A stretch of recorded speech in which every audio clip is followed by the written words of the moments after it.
This is Sam from Uniondale, and you are tuning in to another edition of the Sam I Analyze Show.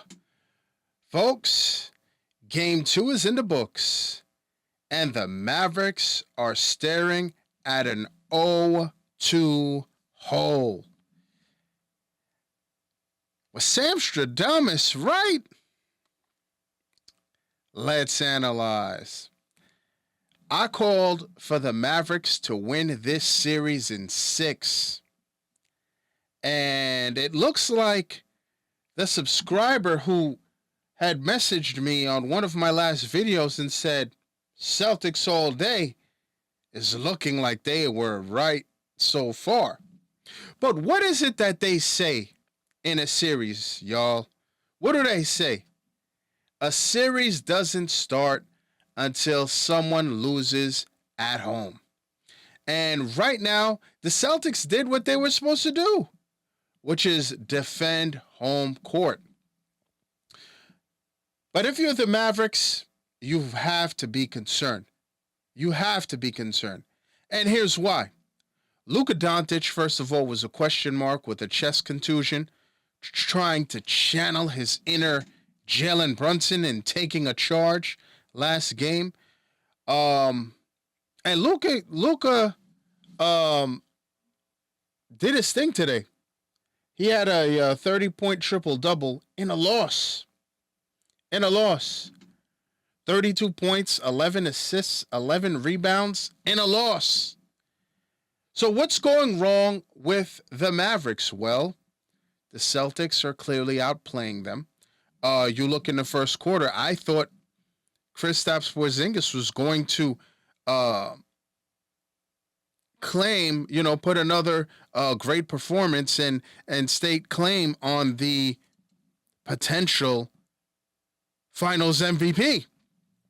KP had 8 points in the first quarter.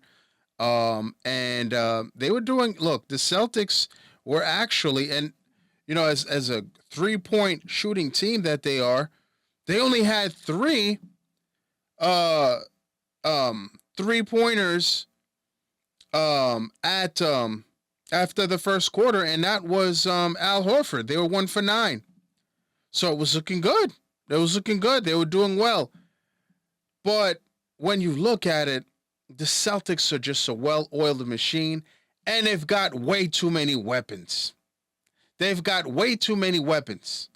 And when you look, one guy who was added, obviously, for this moment is one Drew Holiday, a champion, a guy who's a difference maker on defense, plays both sides of the ball.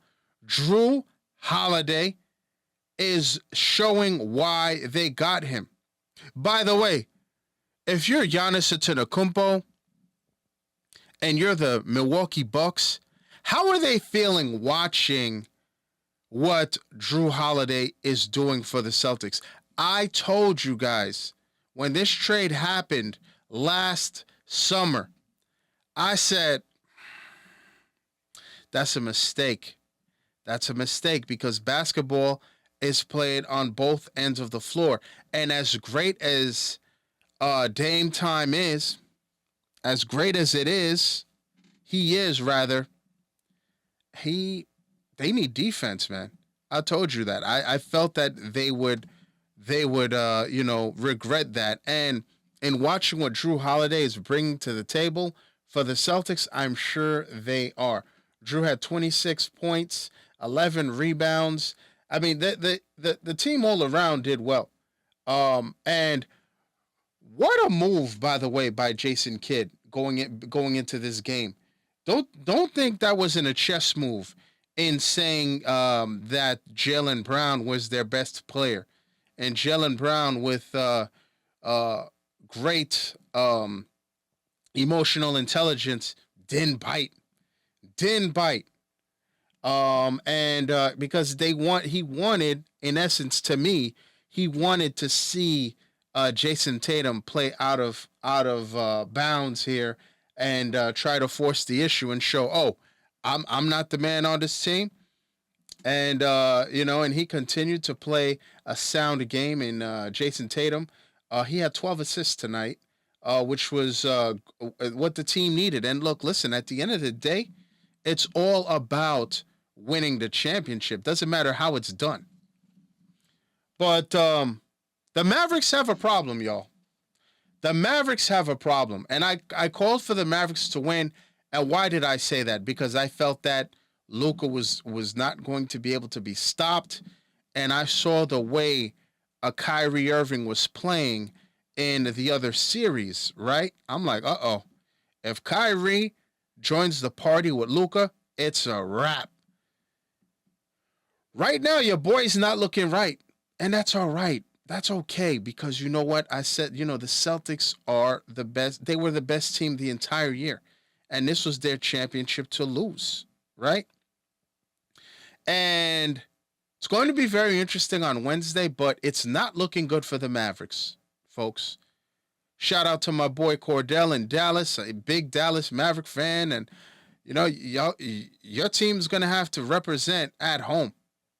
And I think for me, it starts with Kyrie Irving, who's 0-12 now against the Celtics since June 1st of 2021. It's not looking good. Kyrie's not looking good. They're putting the clamps on him now. I get it. At certain points in the second half, he looked like he was doing well. But Luka's going to need him. I saw a stat, what was it, like in the fourth quarter? Kyrie and Luka combined 7 points. That's not what you want to see. That's not what you want to see. And for the Mavericks, one thing I think Jason Kidd's going to have to consider is playing Tim Hardaway. Seriously. Having a guy who can spread the floor. Now, listen, I get it. PJ Washington had a better game, I guess. 17 points. He was a +2. He had a better game. Jones, who's taken over Hardaway's spot, had 11 points.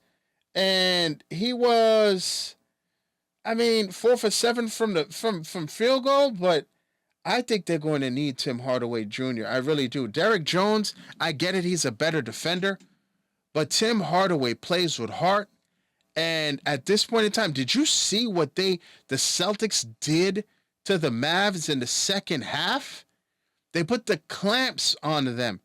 And I think I've been calling for Tim Hardaway Jr. I thought this was going to be a series where another former Knick would have his stamp on these series. And I think Jason Kidd's going to have to consider it, because all they do is throw a double team at Luka and say, we already got Kyrie on lock.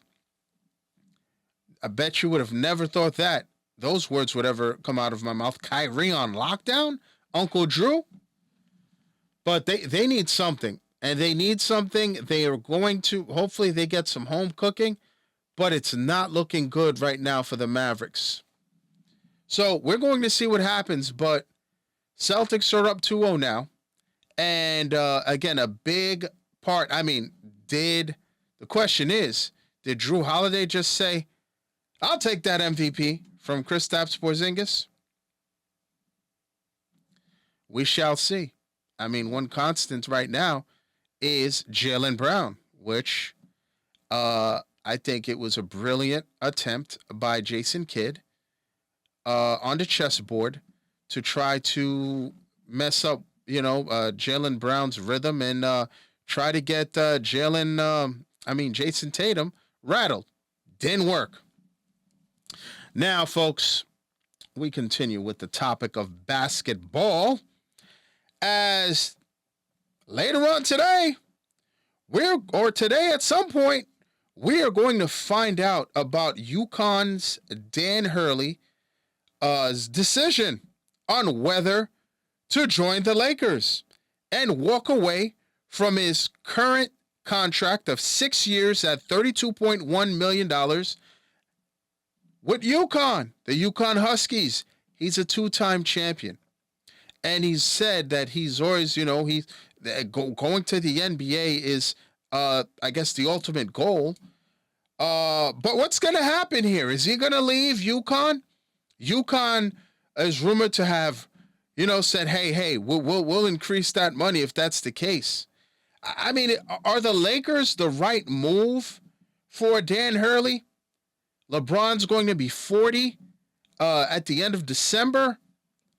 You've got the guy in Anthony Davis who's quote unquote dubbed street clothes. Do the Lakers have enough to?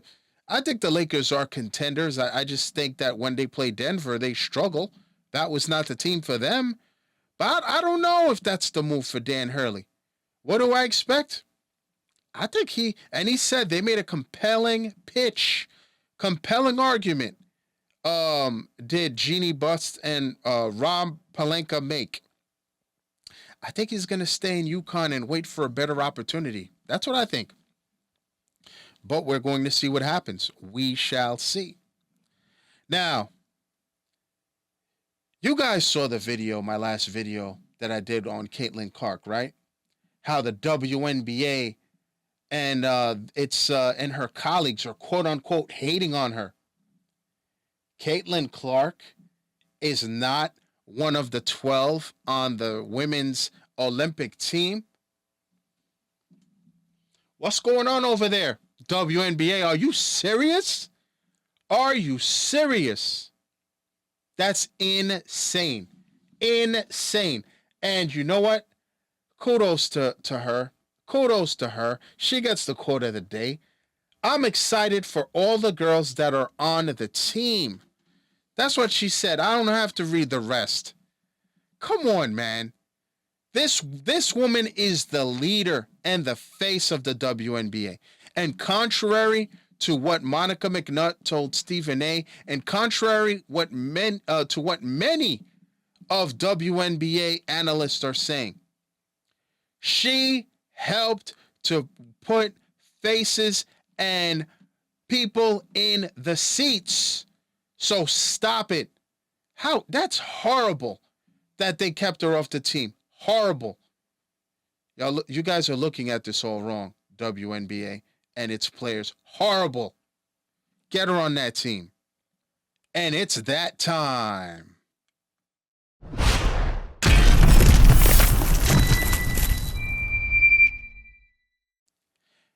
Scottie Scheffler of the PGA, the top player currently, has had a very interesting year. He was arrested recently in the last PGA tournament and the PGA Championship, and he dusted it off. And yesterday he won the Memorial for his 5th title this year. Congratulations to Scottie Scheffler. I'd like to thank everybody for tuning in, folks. I'm on Facebook at SamIAnalyze, on Instagram at SamIAnalyze, on the platform formerly known as Le Twitter, at SamIAnalyze. Please like, subscribe, share, and you see that notification bell to the right. Please click on that. That will let you know the next time I drop another video. Thanks for tuning in. And as always, à tout à l'heure.